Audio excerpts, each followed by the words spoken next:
Hey everyone. So now we're going to look at units and dimensions.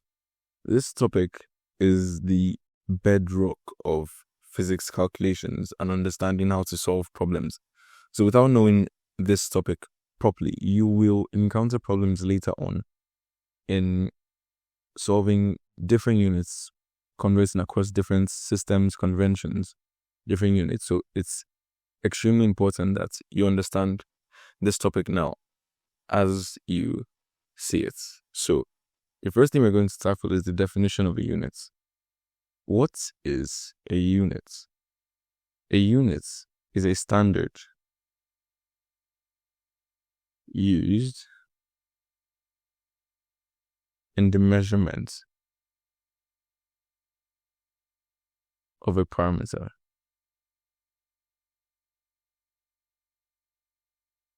A unit is a standard used in the measurement of a parameter.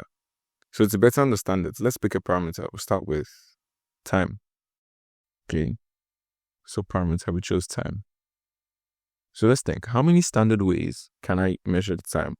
Can I measure time, the passing of time? You can think, okay, seconds it starts. I can definitely measure time passing in second. A little above that, I can measure it in minutes. I can measure it in minutes. I can measure it in hours. I can measure it in days. I can go below that. I can measure it in milliseconds. And I can go much more beyond that. And I can measure it in a year and go even crazier and measure it in a century. These are all different standard ways of measuring the parameter called time. So these, second, minutes, hours, days, milliseconds, years, and centuries, are ways to measure the parameter called time. Let's do another one. Let's pick length. So with our parameter length, we can say, okay, how can I measure the length of something? How can I quantify length? I can start with the centimeter, since that's on a ruler. Also on the ruler, you can have an inch or inches. Is another way to measure length. A little bit above that, you get meters.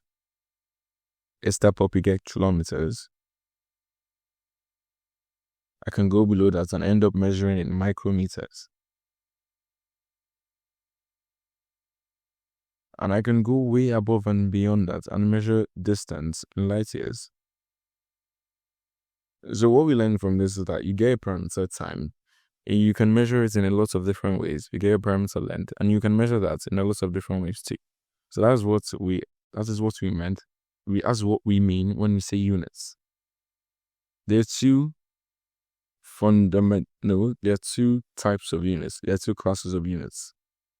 The fundamental units and the derived units. So let's get into that. The first group is fundamental units. So as the name implies, fundamental units are the bedrock of all units. Given second, minutes, hours, days, milliseconds, years, centuries, microseconds, eons, decades. What do I use as a standard, as the brick to go above or to go below to understand what all these units mean? So that's what happens when we make fundamental units. There's 70 fundamental units in total. That's meters, kilograms, seconds, amperes, Kelvin, candela, and mole. So these all measure different parameters. Meters for length, kilograms for mass, seconds for time, ampere is for electric current, Kelvin is for temperature, the mole measures the amount of substance, and the candela is for light intensity. You may not encounter, sparing meters, kilograms, seconds, and Kelvin, you may not encounter any of these other ones in the near future. So, but it helps to know them. It helps to know what these are, and we have ways of quantifying things we can measure. So what I just wrote down, meters, kilograms, seconds, amperes, is from a system of units called MKS. So the MKS is the first 3 letters of the MKS system, meters, kilograms, seconds. So when something asks you to solve, or something tells you, oh, in this textbook we're using the MKS system, that means every question you see, every problem you see, everything that gets set up, we use meters, kilograms, and seconds. Alternatively, you can have the less popular CGS system, which we use centimeters, grams, and seconds. Though you may not solve, it helps to understand that there are 2 ways. There are 2 conventions. There are 2 systems of fundamental units. And then we go on above fundamental units and get to the second type, which are derived units.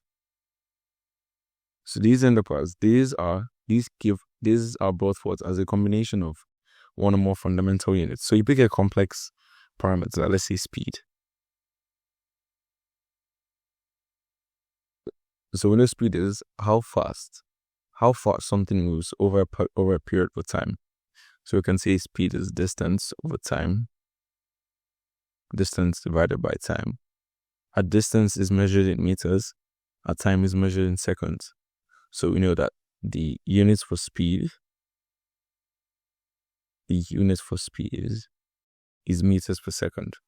So this meters per second becomes the derived units because it's made up of fundamental units. You can say, okay, let's look at volume. Volume of let's pick a cube. Of a cube, let's say a cube of length S. The cube has side length S. The volume of this cube is going to be S cube. And we know that S is a distance, and the unit of S is meters. So we end up saying that the unit of volume is meter cube. So this is a quick understanding of what units are. Next, we'll look at some problems and try to derive some units.